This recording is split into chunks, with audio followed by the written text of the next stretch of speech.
नमस्कार दोस्तों, महाभारत के पात्रों की श्रृंखला में आज हम बात कर रहे हैं महाभारत के प्रमुख पात्र महान धनुर्धारी सूत पुत्र कर्ण के जीवन परिचय के विषय में। दोस्तों, महान धनुर्धारी सूत पुत्र कर्ण के जीवन परिचय का यह 6वां भाग है। अगर आपने इसके पहले के सभी भाग अभी तक नहीं देखे हैं तो कृपा कर पहले आप उन भागों को देखिएगा, जिससे आपको सूत पुत्र कर्ण के जीवन परिचय को समझने में ज्यादा आसानी होगी। और आज हम इस कहानी को आगे बढ़ाते हैं और जानते हैं कि कर्ण ने वेदों की शिक्षा कैसे और कहां से पाई। तो चलिए शुरू करते हैं। जैसा कि हमने आपको पिछले भाग में बताया है कि किस प्रकार गुरु द्रोणाचार्य ने कर्ण का तिरस्कार किया और उनको अपना शिष्य स्वीकार करने से मना कर दिया, और वो भी सिर्फ इसलिए क्योंकि कर्ण एक सूत पुत्र थे। किस प्रकार गुरु द्रोणाचार्य ने कर्ण की प्रतिभा की प्रशंसा करने के उपरांत कर्ण की प्रतिभा को नजरअंदाज करते हुए उनको सिर्फ इसलिए शिक्षा देने से इनकार कर दिया क्योंकि कर्ण छोटी जाति के अंतर्गत आते थे। गुरु द्रोणाचार्य द्वारा किया हुआ तिरस्कार व अपमान का बोझ लिए अब कर्ण निकल पड़ते हैं गुरु द्रोणाचार्य के उन वचनों को असत्य साबित करने कि एक सूत पुत्र कभी भी एक धनुर्धारी नहीं बन सकता। फिर कर्ण विचार करते हैं कि ये समाज एक समान ही है, यहाँ जाति के आधार पर ही शिक्षा प्राप्त होती है, मुझे इसका निष्कर्ष निकालना ही होगा। फिर कर्ण प्रातःकाल गंगा स्नान करके अपने केशों को निकालकर एक ब्राह्मण का रूप धारण कर लेते हैं और एक ब्राह्मण गुरु के पास जाते हैं वेदों का ज्ञान अर्जित करने।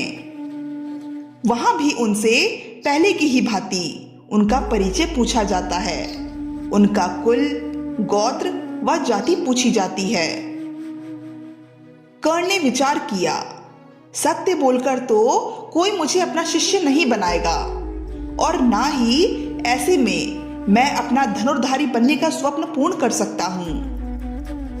अगर मैंने यहाँ पर भी अपना वास्तविक परिचय दिया तो मुझे पूर्ण विश्वास है कि पहले की ही भांति गुरु द्रोणाचार्य की तरह ये ब्राह्मण गुरु भी मेरा तिरस्कार करके मुझे यहाँ से चले जाने के लिए कह देंगे। इसलिए अब यहाँ पर मैं असत्य बोलकर देखता हूँ। मुझे पता है झूठ बोलकर ज्ञान अर्जित करना पाप है, पर इसके अतिरिक्त मेरे पास और कोई मार्ग भी तो शेष नहीं है।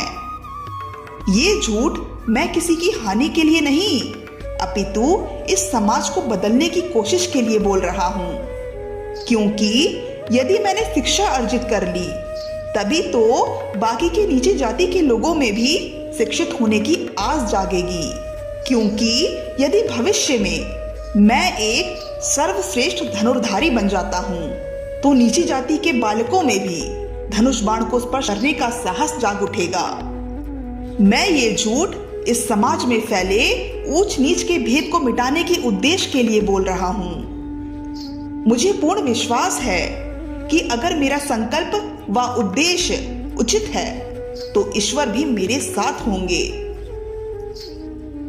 फिर ब्राह्मण गुरु द्वारा कर्ण का परिचय पूछे जाने पर कर्ण ने खुद को एक ब्राह्मण बालक बताया।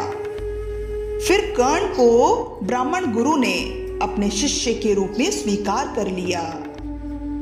कर्ण ने गुरुकुल में रहकर कई वेदों का पाठ किया। अन्य शिष्यों के मुकाबले कर्ण बहुत ही शीघ्रता से वेदों को कंठस्थ कर लेते थे, जिससे अन्य शिष्यों के हृदय में कर्ण के प्रति द्वेष की भावना जाग उठी थी। कर्ण की निष्ठा, एकाग्रता, परिश्रम व अनुशासन को देखकर ब्राह्मण गुरु कर्ण से अत्यंत प्रभावित हो गए। उन्होंने कर्ण को आशीर्वाद दिया कि वो अपने लक्ष्य में अवश्य सफल होंगे और इस प्रकार कठिन परिश्रम करके कर्ण ने वेदों का ज्ञान अर्जित किया। तो ये था दोस्तों वेदों का ज्ञान अर्जित करने के लिए कर्ण द्वारा किया गया संघर्ष। आज के लिए बस इतना ही। अगली वीडियो में हम कर्ण के शिक्षा के अगले चरण से संबंधित चर्चा करेंगे। तब तक के लिए धन्यवाद।